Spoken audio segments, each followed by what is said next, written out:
Welcome to SV news. ఇటీవల వివిధ కారణాలతో ఆసుపత్రిలో చికిత్స పొంది ముఖ్యమంత్రి సహాయ నిధి కొరకై తుంగతుర్తి శాసనసభ్యులు మందుల సామీల వద్ద సీఎంఆర్ఎఫ్ నిధుల కొరకు అప్లై చేయడం కొరకే యూత్ కాంగ్రెస్ నాయకులు కారుపోతుల వెంకన్నగౌడ్, బీసు శ్రావణ్ గౌడ్ సంప్రదించగా వెంటనే స్పందించి ఆసుపత్రి బిల్లులు సేకరించి స్థానిక తుంగతుర్తి శాసనసభ్యులు మందుల సామీలు అందించగా ఆ బిల్లుల ద్వారా మంజూరైన చెక్కులను ఈ రోజు 6 లబ్ధిదారులకు మొత్తం 2 లక్షల రూపాయల చెక్కులను అందించారు.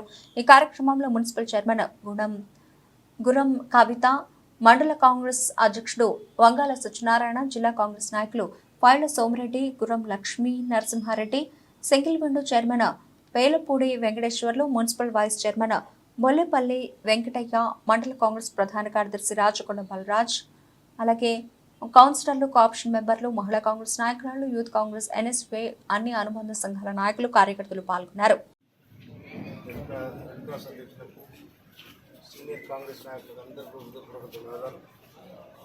నేను ఎమ్మెల్యే అయిన తర్వాత సీఎం రిలీఫ్ ఫండ్ 90,61,000 ఇప్పటి వరకు నేను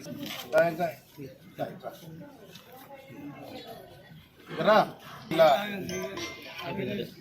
మన ముఖ్యమంత్రి రేవంత్ రెడ్డి గారు వారి ఆదేశానుసారం నేను ఎమ్మెల్యేగా నేను రికమెండ్ చేసినవి, నేను సిఫారసు చేసినవి ముఖ్యమంత్రి సహాయ నిధి కింద 90,61,000 ఇలా తుంగతుర్తి నియోజకవర్గానికి రావడం జరిగింది.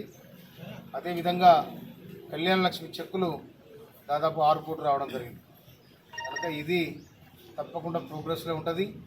తప్పకుండా వీళ్ళు కూడా దాన్ని అందుబాటులో తీసుకోవాలి. ఎవరు వచ్చినా కూడా నాకు ఆ పార్టీ ఈ పార్టీ హాస్పిటల్కి సీఎం రిలీఫ్ ఫండ్, తర్వాత ఎల్ఓసి, కళ్యాణ లక్ష్మి దీనికి పార్టీలతో సంబంధం లేదు.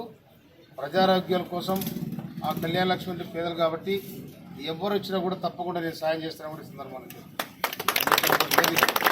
దీనికి బేసిజాలు లేవు. మా పార్టీ చేస్తున్నాడు అట్లా లేని లేదు. ఇది హాస్పిటల్కి సంబంధించిన వ్యవహారం కాబట్టి ప్రభుత్వం అందరికీ ఉంది కాబట్టి